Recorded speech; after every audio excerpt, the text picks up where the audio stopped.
Welcome to AIPAD Talks, our in-house series focusing on important topics in fine art photography through the ages and across the medium. I'm Lydia Melamed Johnson. I'm the executive director of AIPAD, and in that role also of our annual art fair, the photography show. Please mark your calendars if you haven't already for next year's edition, April 23rd through the 27th at the Park Avenue Armory. Today, I'm really excited to be presenting the first conversation in a new initiative we have for AIPAD.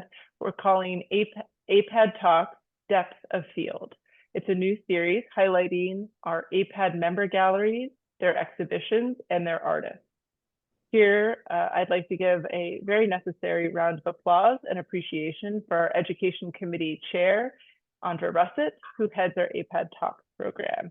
You will have seen her on many of our talks, and today I'm stepping into her shoes for a brief moment.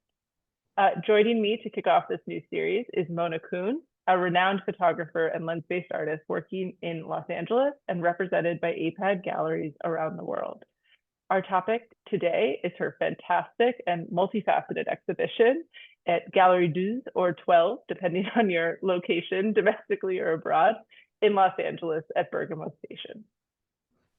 Mona's work focuses on the image and re-examines the figurative discourse of the human body, rendering the physical and metaphysical presence in the human figure. Through her lens, Kuhn invites viewers to contemplate the intricacies of our existence, unveiling the hidden depths of our shared humanity. Her photographs sit in the permanent collections of many institutions, just a few of which are the Getty, LACMA, MFA Houston, the Hammer, the Kiyosato Museum, and the Perez Art Museum in Miami. Of course, on that note, I have to say our thoughts today are with everyone in Florida and in Milton's Pass. In 2021, Mona was awarded the prestigious Stiglitz Award, which recognizes contributions to fine art photography. And after that very brief introduction on what is a long and storied career, let's get started with today's conversation. Mona, welcome. Thank you so much for joining us for this. I'm really, really excited about our conversation and just being able to get into the weeds of this exhibition that you've put on.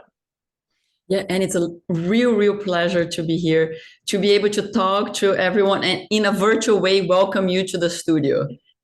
I wonder, is this the moment I should be sharing? Yes, let's do it. Let's look at some pictures. I think that's what people are always here to do. Yes, and I look forward to talking over with you. Hold on. There we go. Perfect. There we go. So this is an image of me sitting downstairs, and in the smaller screen you can see me upstairs where I work and live in Los Angeles. Okay. Yeah, and so let's go ahead. Let's please. give a little bit, if you could, I think we should start with a little bit of background on the exhibition we're speaking about, which is about the Schindler House, and if you could just kind of give our viewers a little bit of information of what they're going to be hearing about today. So this new series is called the King's Road series. The name came from a house called King's Road. Oh, hold on. Let me just do that came from a house here in West Hollywood called King's Road that was built by a Austrian architect that migrated from Austria to work with Frank Lloyd Wright around 1920s, and both moved to Los Angeles. I was looking into his archive. I was very interested. The reason why his house became so famous is because it is considered the first example of mid-century modernism in the US. So when I entered the house here in Los Angeles, I was enveloped by it. I felt very enveloped. He was an architect of space. He would think about space before, he would conceptualize space before applying the walls. And at the time, it was very revolutionary and experimental. And once I entered the house, I also felt in a bizarre way, maybe it's the kind of photographer I am, but I felt that I was entering his body. So conceptually speaking, I felt that I was entering his private space or the remainings of him. And I started researching him and started getting more information from the archives that happened to be close by in Santa Barbara, the architectural archives. And in doing so, I found this letter, a small, very delicate little piece that was folded into four. And as I opened it, it really touched my heart, and it became the seed of this project. And it became the seed for the beginning and the very end of it, where it reads, it's written by Rudolf Schindler, and it reads, "Your dreams will never, like so many, meet reality." And then it moves forward, "The world is endlessly big and life rich without bottom. You will find your treasures without me." So it's a breakup letter. And I, in a very romantic, very artistic, angle, I took on the challenge basically of bringing them back together. I felt that for whatever reason that they weren't able to be together, there was something beyond that. And what I wanted to explore is that idea of bringing two people, two characters, so to speak, that are no longer here with us. How can I photographically bring them back together into my world of visual poetry or narration? And that's the challenge that I took on. I added here, just as a little perspective, a little quote that guided me along the way of this project: "An excuse to record, a desire to retrace, an attempt to cross time and space." This is the first project that I work that includes archive. So this idea of record, photography and record, but the idea of tracing the past, or I use a lot of solarization, the idea of tracing things, and also the idea of crossing time and space. We live 2024. This is a story that took place in Los Angeles in the 20s and 30s.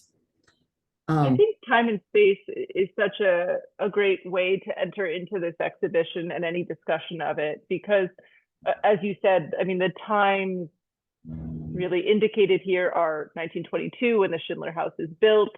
Solarization comes kind of with Lee and with Man Ray and all of these pieces kind of through the middle of the century and into now 2024. And so you're traveling both across time, and then this exhibition has traveled.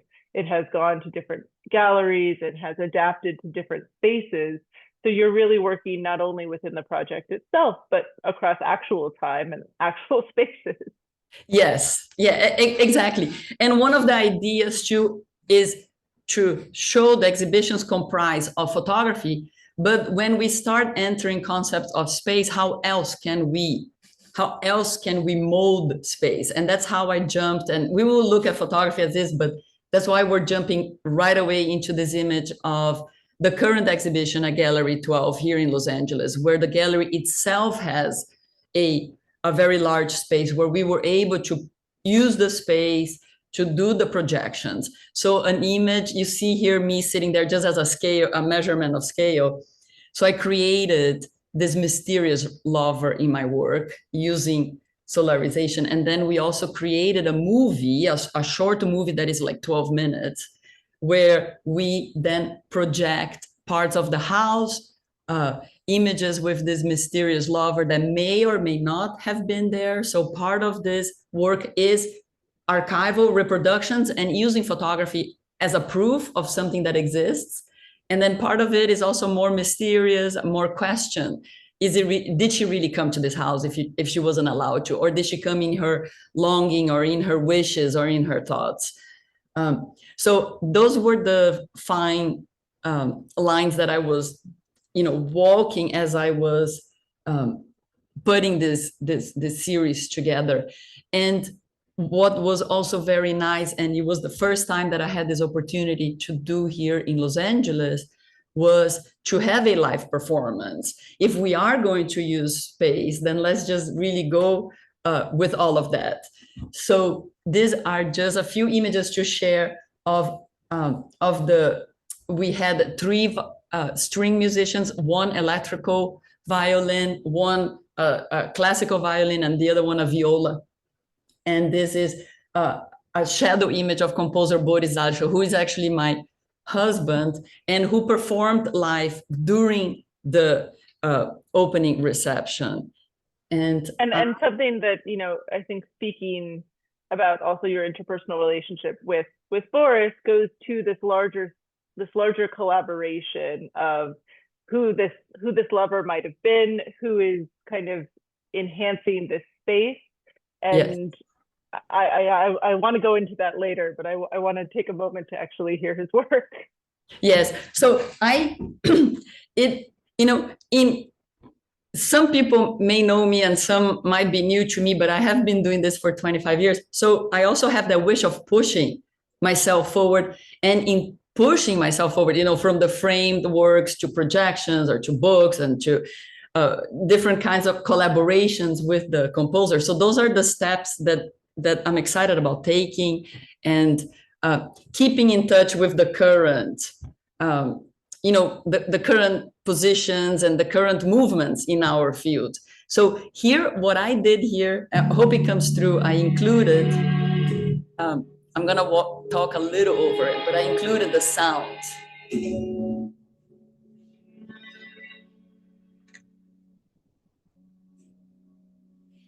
And what we realized is that people were staying not just for the images, but they would stay because of the sound of this more mysterious or nostalgic or suspenseful tones that Boris brought into the work.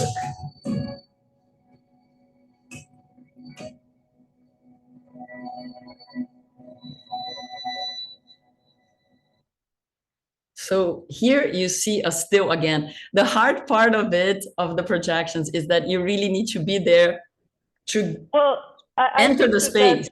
Yes, and what I was going to say is, you know, it's so nice to hear a short piece of that music, but the nostalgia that you spoke of and what it evokes is something so interesting that you wish you could be in person in this moment. And I would love to take a brief moment to speak a little bit about the collaborations that have brought this to fruition. And that includes Boris, but it also includes the publisher, Schindler's own archive, and how this all started. I think would be really interesting, because I think that we should plan to send a link to this YouTube, this video that you have. I believe it's on YouTube, when we send out a thank you for attending, so that people can really listen to this, because of course on Zoom they're not getting the full idea, and you might not even on YouTube, but it's so interesting to watch, and especially as the images are moving. But if you don't mind, can we take a second to speak about some of your collaborations in this, and who you worked with to bring it, both galleries, institutions, yes, and of course, Boris. Yeah, absolutely. So I would say, to start, once I fell in love with this house and with the architect and what he meant for the time here in Los Angeles, and the bohemian element and the expats from Europe coming to Los Angeles at the time, I then, of course, had the permission from the MAC Center, which takes care of the house itself, so the Museum of Applied Arts and Architecture, the Friends of the Schindler House, that are also very important in conservation of this house and the legacy. Then I worked together with the Architectural Archive at UC Santa Barbara, where I had access to the records and where they grant me permission for my artistic interpretation, right? Because we have parts of it are facts and parts of it are fiction. So it's like in the blending of it that this works has sprung. And collaborating with the composer, which takes time, and it's really fascinating to go from visuals that I'm so used to, maybe even technically speaking, I'm used to looking at Photoshop levels and things like that, and then carrying that into the music and the softwares that I use for music. And how I would tell him, I said, oh, I need less contrast. And he said, oh, you mean, like the words were different, but the intention was the same. And I also work with a media artist that was able to bring those, this, what you see here, this perfection on the corner that it looks seamless. That kind of thing is what they talk about nowadays as video mapping. So that was part of an element. So and was this element of that something you had worked on before, or was this all learned through this project? The video mapping, and I know so this project is what pushed me into learning it, but then this has been shown at UC Santa Barbara. So they have a museum there of design and architecture, where it was the first place. It was a collaboration also with the professors of theater there, and how to bring it together as an educational piece also for the students. And then my book publisher, Gerhard Steidl, who published this book and started already in the last 10 years curating international exhibitions. He then took on this and brought to Germany, and presented it in his Kunsthaus and augmented it into 3 levels, with archive, with the prints, and then with the multimedia part of it, and incorporated so that Boris did sound for all the 3 levels. So that became a big place. And then from there, he went to Galerie XII in Paris, which is quite a scalable difference between 3 floors of a museum and then a gallery in Paris, a beautiful gallery, but it's nice that it's more intimate.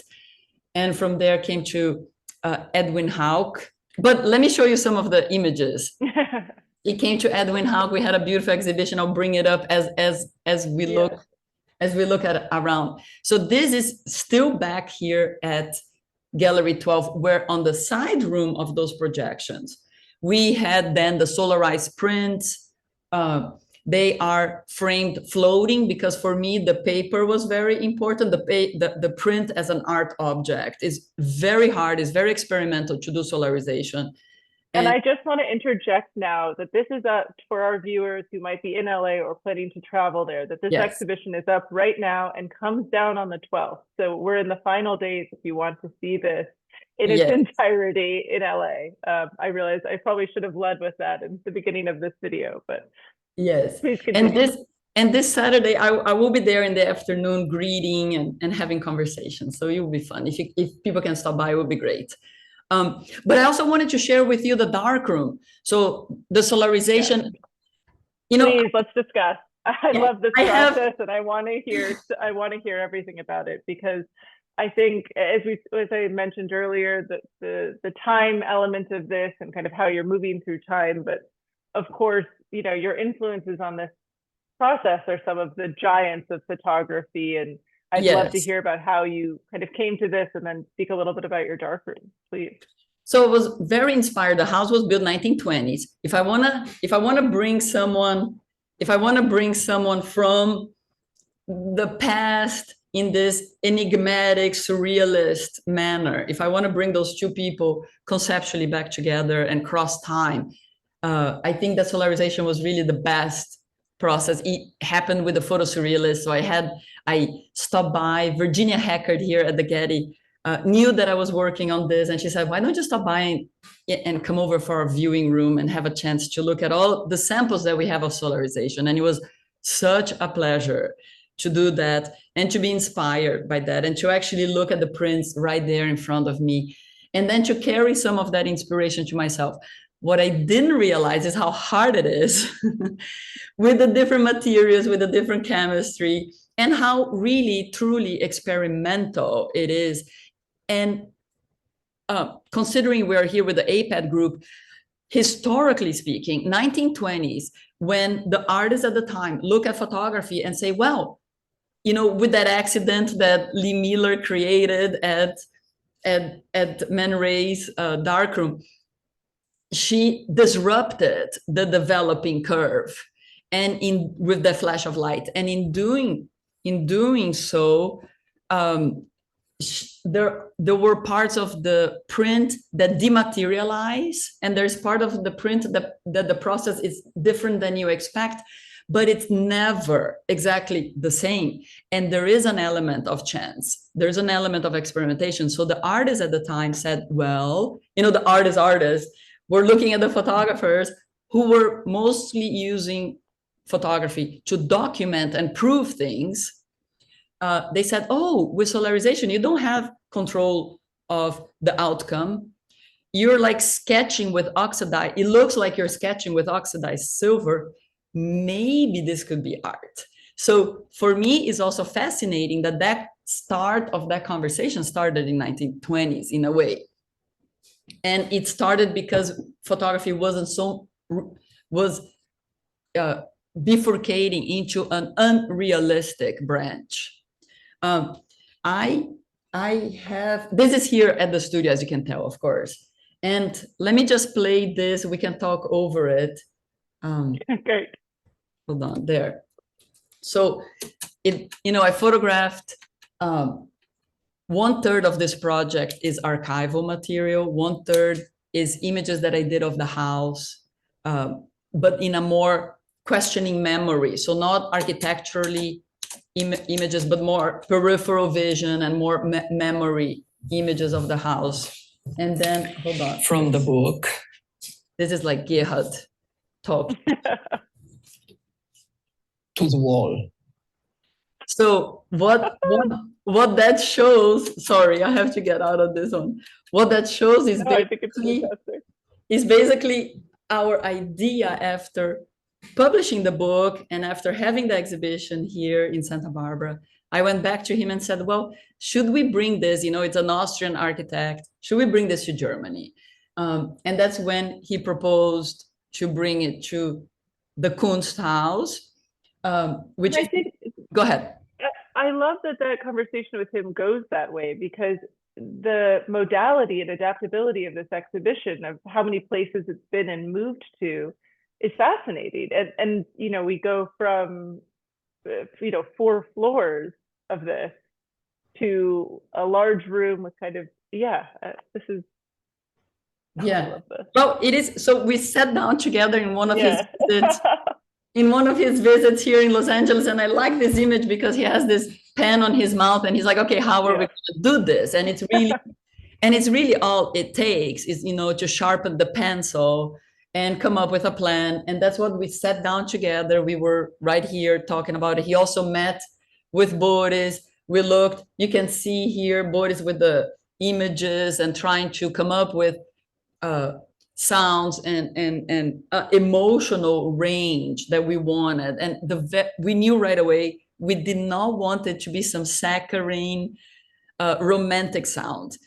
We wanted to really engage the viewer, and the way to engage was that going back to the love letter and going back to, your dreams, like so many, will not meet reality. And I think that beyond this personal love story, we all have had those moments, and we really wanted to touch the viewer in that sense, to really bring that emotion when maybe they identify with with a parallel in their own lives. So the idea was to be longing, like they longed for each other, to be mysterious, to be suspenseful. Yes. And I just want to tell our viewers now, we're going through a lot of different topics, of course, and we're looking at these great images and talking about process. If you have any questions for Mona, we're going to be doing a question and answer session at the end of this, my apologies, at the end of this webinar and talk for about 15 minutes. So you can put the questions you have for us in the chat, and I will be asking them at the end of our conversation. So sorry, Mano, please continue. And it evolved in different ways. So this is a view of the second floor with the prints at Kunsthaus in Germany. And then very interesting here is the solarization that I did for my own works in the darkroom by myself. We wanted to reproduce them now Steidl has a background of being very experimental as well, even though he does these incredible books that all look perfect and have a automated serial product that all comes equally the same and perfect to the market. What he took on the challenge, and he said, Mona, what if we do solarization at the printing press?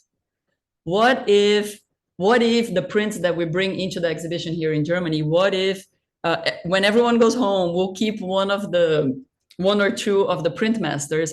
And what if we reverse engineer the layers of how ink falls into the paper and do a kind of solarization, unpredictable outcome at this multi-million-dollar press? We can do it overnight. We can do it at night in the quiet of the night and see if it works. And it did work.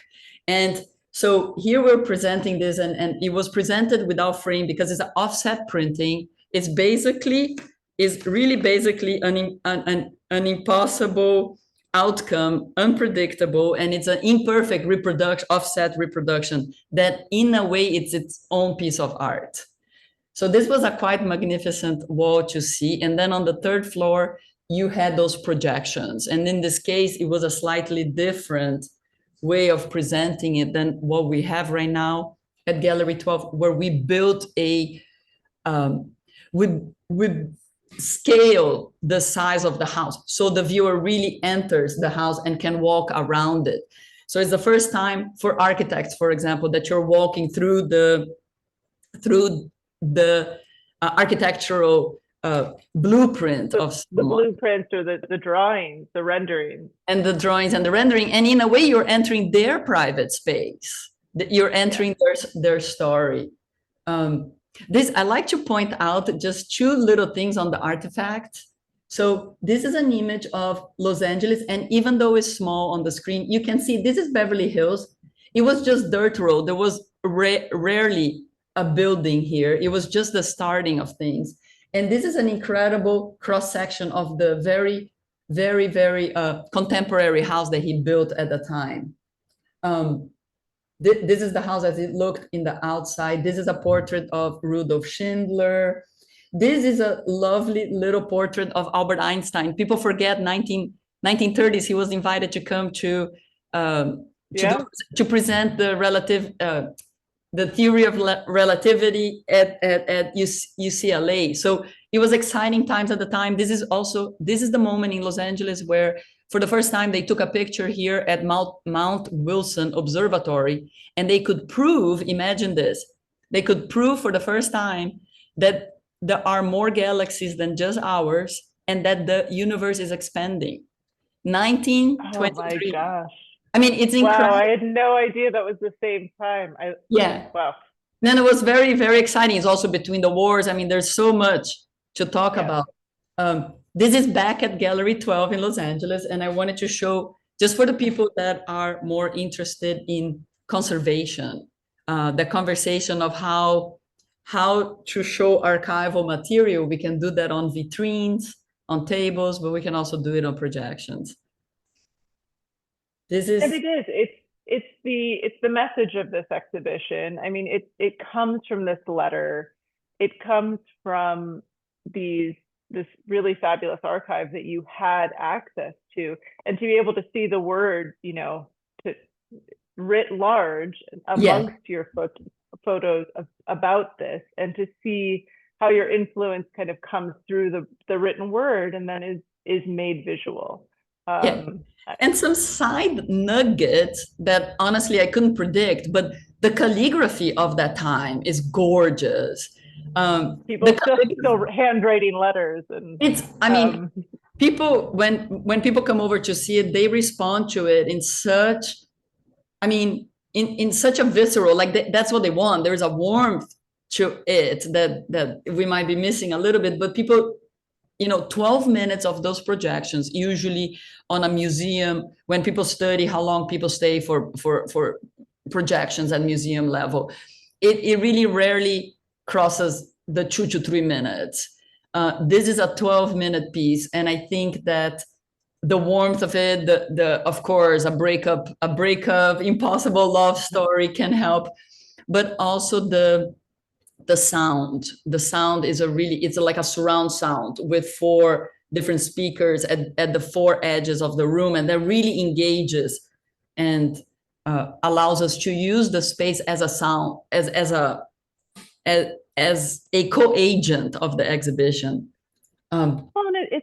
It's a way that you can enter into these images. So much of photography can be in the past documentation and those things, but you're really inviting the viewer to the emotions that were motivating you to make this, in the nostalgia, in the suspense, right, in the waiting, and in the longing.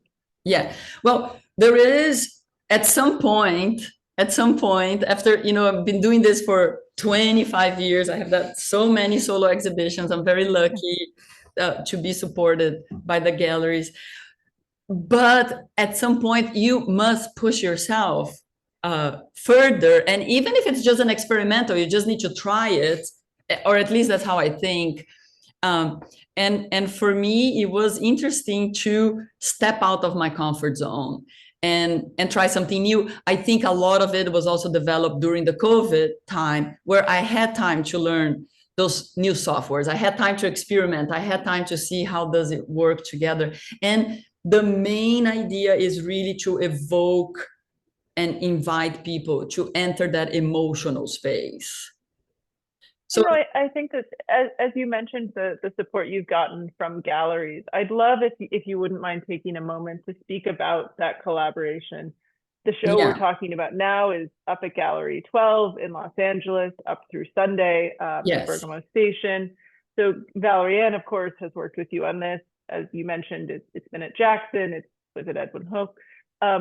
What is that collaboration like? I think that some of our viewers would be interested when you come to your galleries or even your publisher and say, this is what I've latched onto right now. This is what I'm really digging into. What do those conversations look like, and how do they collaborate with you on this? Yeah. So I find, so let me just mention something here and I jump right there. Sure, of course. So on the left side is the bedroom, is an archival, an image, a photo from the archives of his bedroom. And then one of the few images of the person, this mysterious lover, as a color image is where we staged this image with this friend of mine that I have worked in the past and continue to collaborate with. And we photographed in this more magical or dreamy way inside the house. So I was playing with this juxtapositions of back then and now. I would say that in the relationship with the galleries, for me, it's very important. Not every gallery has the space, and I'm gonna go back and forth these two slides.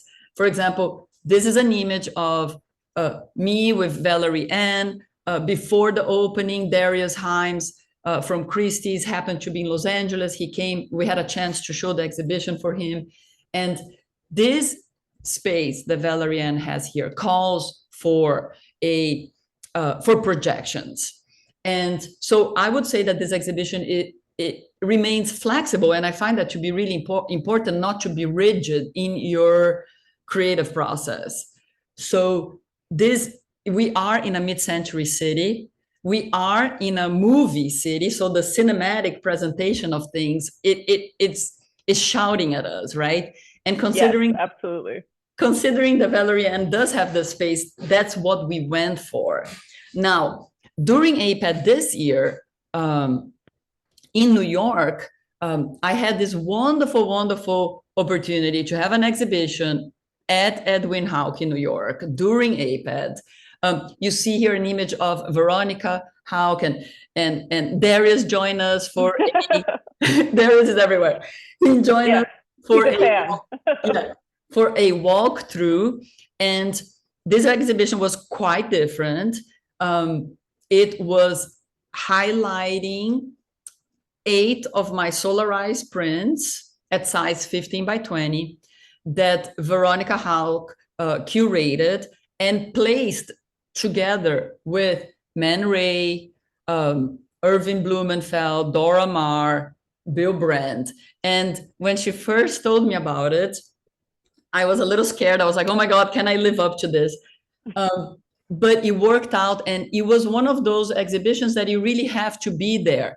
When you have an installation with the images like this, you don't realize how special it is. You need to, equally important from the large scale or the smaller, there's something very, very precious about coming over here and looking at a Man Ray close up and realize what is going on, or or a Irving Blumenfeld and suddenly see some similarities or opposites, or how the work communicates with each other. So tons of great conversations came up, and this was a more carefully curated historical contextualizing the work, while the other ones have been a little bit more about photography pushing the boundaries of how it's shown and how it's perceived. Oh, wonderful. I think this is also a good moment to just, encourage anyone listening to go see these gallery shows and to see things in person. Because obviously Darius, we can be jealous of, has seen it in many different iterations. But to be able to view a single body of work across many places is wonderful. But just in general, to really view photography, on a screen versus in person are two very different situations. But Lydia, going back to that, circling back to your question, I think it's important to work every gallery. It's important to have the support and the respect of your partners, right? Each gallery has a forte. Each gallery has their interests or segments of the market, and they know. I do listen very much to them. They know how they want to show the work. In a more simplified version, many times when I have a series coming out, we have a lot of photographers have, let's just say, 100 images in that series, and the galleries usually choose 20 that they would like to feature. So that conversation is always important, to be flexible there and to honor what they want, what they see as being the strongest in the work. And then when it comes to institutions, or when it comes to the book, then maybe you can push more your message, especially on a book. In a book, you really have that art. You have, let's just say, 100, 200 pages where you can really communicate your story the way you want it to be perceived. And one of the nicest things about making books is not just your image being printed on a page of a book, but what I love the most, and you cannot do that necessarily on the walls on an exhibition, physical exhibition, is that you create a story by the sequencing, and the brain always connects the page before with the page after. And I think that one of the most beautiful things is to control that, so that the narrative goes where you want it to go. And I see on the other side, when I'm the viewer of someone else's artwork, I'm like, aha, I got it. And I got what this artist is trying to say. And I think that those moments are precious. And that happens when you hold a book in your lap. And that conversation is also a great conversation with the viewer. No, absolutely. I hadn't thought about it. It makes just the reading of a photo book such a different experience than going to see the exhibition or at a gallery or at a museum, where you enter into it with your own footpath, right? Whereas it's very rare that you open a book to the middle and start reading from there. Right. And I think at this stage in my life, I am interested on this micro and macro. I'm interested on this elasticity of what can we do with the phenomenal field of photography? What can be done? How can we mold it? How can we push or expand and contract? What can be done? And I think that's where I am at this point. Even though I went back into a traditional darkroom solarization work from negatives with all the chemistry and so on. Nonetheless, I pushed the other element of it into projections and collaboration with sound. And I put a few images here just to give an idea. For me, it was one thing that might be worth mentioning as well was this idea of how did I bring two people that are no longer alive together. And I think this image here exemplifies it the most, where by photographing this person who I got permission to photograph inside the house now, right? So it was maybe a few years ago, but it was time now. And So what I did, my concept was to have the house and his handwriting as his body of work, or as you enter the house, you're entering his concept, you're entering his mind, you're entering his body, and then bring her into the house and have those images where the house and her blend together. So here is she's laying down and you have the architectural lines in form of shadows over her. But if you pay attention, because of the solarization process, some of it kind of disintegrates, or I like to say the elements of it dematerializes, which is perfect for this, surrealist element that I wanted to bring, this enigma. Is this a ghost? Was she there? Or was she there in her thoughts? Or maybe was she there in his longing? So all those questions open up.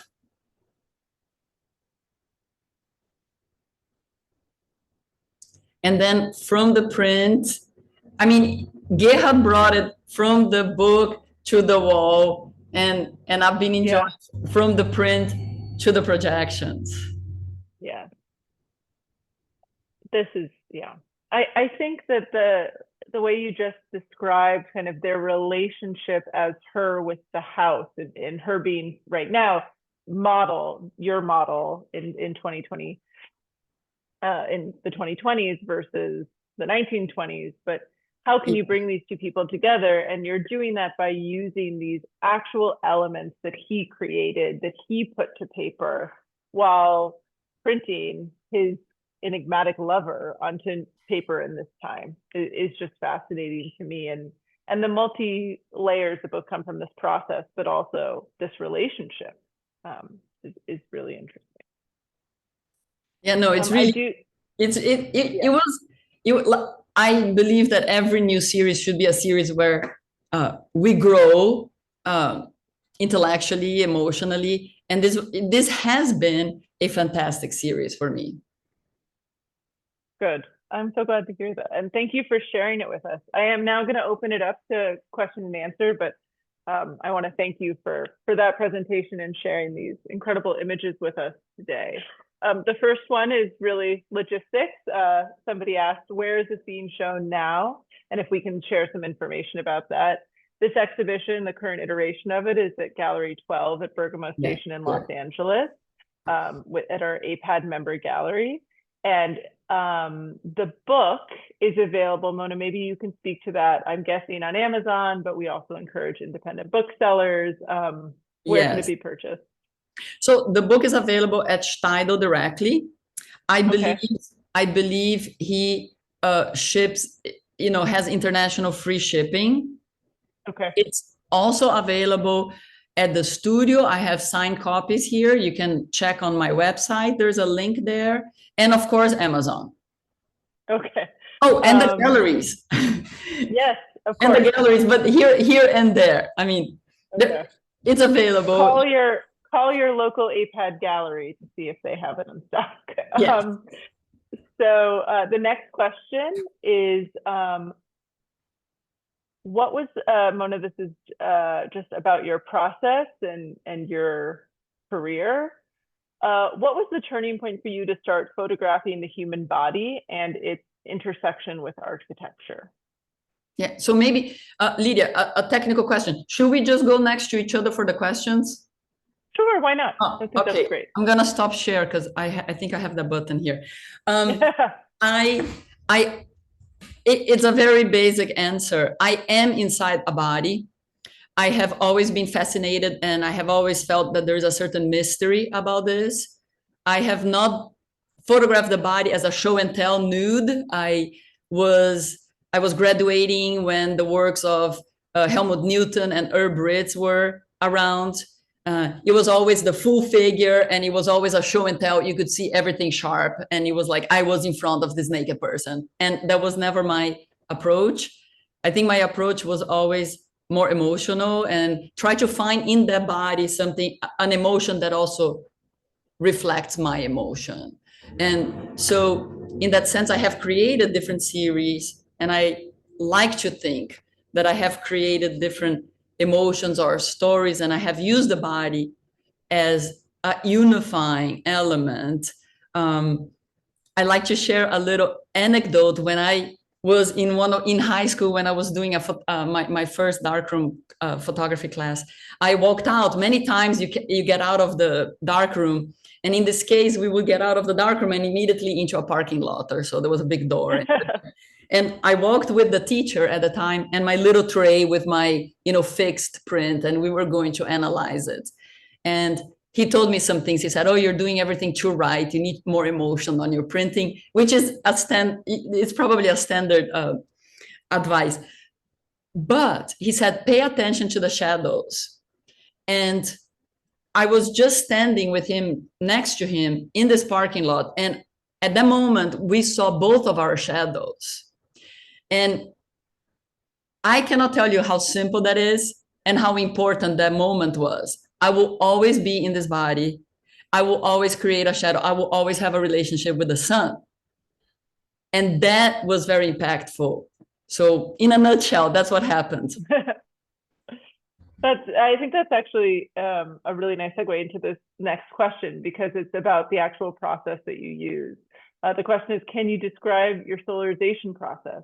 And how are you able to be so consistent with solarization and its unpredictability across the works that are in editions of 3 or 10? Yeah, so I'm doing solarization. I have an 8x10 of the chosen image. I take it to the darkroom. It goes into the, enlarger, very classical. It gets, the light shines on the piece of paper. And then I have a second flash of light when it's in the developer. The second flash of light now, in the past, was not necessarily very controlled. Nowadays, you can put a timer to it and you can control it, but you cannot control lumens. You cannot control how light travels. And that makes it, I would say that of course, I'm a professional and I'm narrowing the variables, but even as much as you can narrow those variables, I would say that maybe you can control 92% of the printing, but those 8% can make or break it. 8%, the final 8%, it can turn into a muddy, ugly print. It can become all black, or it can come up as a good one. So the one reason why Man Ray was so successful, or let's just say the one reason where we have, and that I learned with Virginia at the Getty Museum, we have a lot of historical samples of images done by Man Ray. The reason we have that much is because he was a very successful photographer with a studio in New York and Paris. And he had the resources to apply to this experiment, which is very wasteful. I would say that from 10 trials, you might have 2 good prints. So when it comes to, but I like the challenge, right? So when it comes to the editions, I made a mountain of prints and I brought together the ones that were the ones that had the most minuscule variation between them. I think, thank you. That's the next question is, what was the most surprising part of this new exploration and process for you? And I wonder if that kind of continues what you were just speaking about. Was there one thing in learning this process or in continuing this process that has been specifically surprising? Well, I would say that the one that is the most palpable in a way, is the fact that I have always been very used to come up with a series or a concept or a curiosity of a moment in time in my life and transform that into a visual story.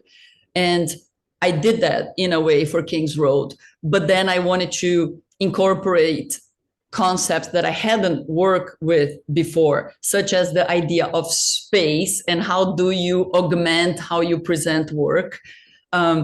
And in doing so, I really had to rely on other people's expertise. and work on a collaboration or with the composer, or work with a curator for a bigger space, and work with the media artist. And I have to say that at first, as a photographer, I was not comfortable entering a space that I cannot control.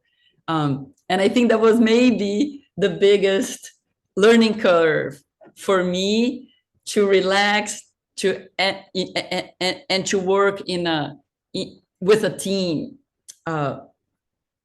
Yeah, I guess. Many teams. I mean, this Yeah. is so many different But also, individuals and yeah, groups. and in a way, having that strong vision where you can communicate with the team. But let me tell you, sometimes when you're doing multimedia presentations, sometimes I do, when we do an exhibition where you have a framed work on the wall, you might be installing it in the first half of the day, and then by the time the collectors come at 5 p.m., everything is controlled and it's the way you are predicting. When you're doing multimedia with cables and computers and everything behind the wall that you cannot see, it's nerve-wracking, to say the least, especially if you include to that a live performance with musicians. I know, my immediate thought was what would have happened if a violin string had broken, or, how does that change what was suspenseful to being discordant, and how does that affect the viewer's experience of something? Or just the fact that we wanted to use the space, so we needed exactly 3 violinists. What happened if one of them is sick? I mean, yeah. Those simple things, but you have to account for it. You have to trust. I mean, trust the universe. That's all I can say. Our last question for now, we have a little bit more time if anybody has more questions for Mona. We just have this one last question that I want to ask, but we probably have time for one or two more. I think that this is maybe a good one from what we were just speaking of also. I like how these are flowing. Were there any obstacles that you faced and had to circumvent in working in this new way on an exhibition? Did you, to me, I don't know what the person asking the question means, but my question was, in terms of the limitations of these spaces, or did you find a limitation on projection medias? Right. Yeah. So I guess always funny enough, the 2 big limitations that always come up is space and budget. So space, but I'm a firm believer, I kind of, hopefully that's encouraging for others, but I always like to think of myself as a river that go downstream. And of course there are rocks around the way. You don't stop. The river doesn't stop because there's a rock there. The water goes around it, right? So I think that space, we have become very adaptable to that. So that's very important. It can be the exhibition at Galerie XI's gallery in Paris, during Paris Photo, we transformed a very large scale into a very small room, 300 centimeter, 3-meter wall. But the place was so intimate that you felt that you were almost in the bedroom with them. So instead of entering the house, you enter the bedroom. So there are ways that we need to be flexible and adaptable. In terms of budget, I do rely so much on people that collect my work and that are in a way sponsoring, directly having an impact on my future projects. And I applied that as much as I can, almost directly into new works. And I did have those beautiful moments when, for example, on the institutional level, those 2 museums that said, we will take it on, and they have their own budget and we can lean on that. But also the support of Epson. So for the projectors, those projectors are military grade laser projectors. They're professional, big projectors. And here for Los Angeles, because we don't have the institutional funding backing, we're presenting it in a gallery space. The fact that Epson supported that exhibition with their projectors was huge. that was a that was the deciding factor actually here. Well, thank you so much for your candor in that. I think it's an element of our industry and the art world in general that some of these pieces aren't talked about, of what it takes and what support artists need or have for different series, and how they move forward in their work. Yeah. So we only have 2 minutes left, so I just wanted to ask kind of if you have anything in what your next projects are, anything you wanted to talk about if this is traveling, but otherwise, I just want to say thank you for this, for joining us for this new series, kicking it off. You know, just on a personal note, Mona and I met at AIPAD this year and immediately had a great rapport, and I'm thrilled to be starting this conversation with you, and to have had you on AIPAD Talks. So thank you. But of course, I want to say, if you have anything you want to throw out there before we close. I do want to say two things. And when I was preparing for this conversation, I thought that it would be nice to finish in a way with a little note for the two elements of AIPAD, which is maybe the you know, a message for the collectors and a message for the institutions. I think that for example, when we met this year walking around AIPAD, there's nothing that brings me more joy than running into a collector or a friend that comes over and say, oh, it's great to see your work, and I saw your new series and how wonderful it is. It always brings a smile to my face. But usually their second thing that they say is like, you know, last year I wanted to get this work, and I just found out earlier today that this edition sold out. So it is something in the world of photography, even though we do have editions, it is something that next year, when I am walking on AIPAD, I don't want to hear, I want to know that you got your favorite image on time. and then we can celebrate together. It is such an immediate impact on producing new work and pushing into showing things again to the community and sharing that. And my work has a tendency of being a little bit more, I would say, maybe serene. Like my nudes are more calm, I would say. I am doing this for 25 years. Just in the last 10 years, I was just looking it up. I have 27 solo exhibitions and 10 publications, like Steidl, Thames and Hudson, Stanley Barker. So what happens is that at this point in my career, I'm going to stay. I'm doing well, and it has a compounding element to it. So get your favorite shots. And and I think that it's something that you know, this is exactly what we hope AIPAD stands for, that these galleries that have supported you in those shows and those publications. So I think you're a perfect person to kick off this new series with. But that's good. I want to thank everyone for signing on and following along with us, and for your wonderful, insightful questions. And I hope you'll stay tuned to our social channels and exposure newsletter to follow AIPAD as we ramp up to next year's the photography show in April. Mona, thank you so much. And it has been a pleasure. Thank you.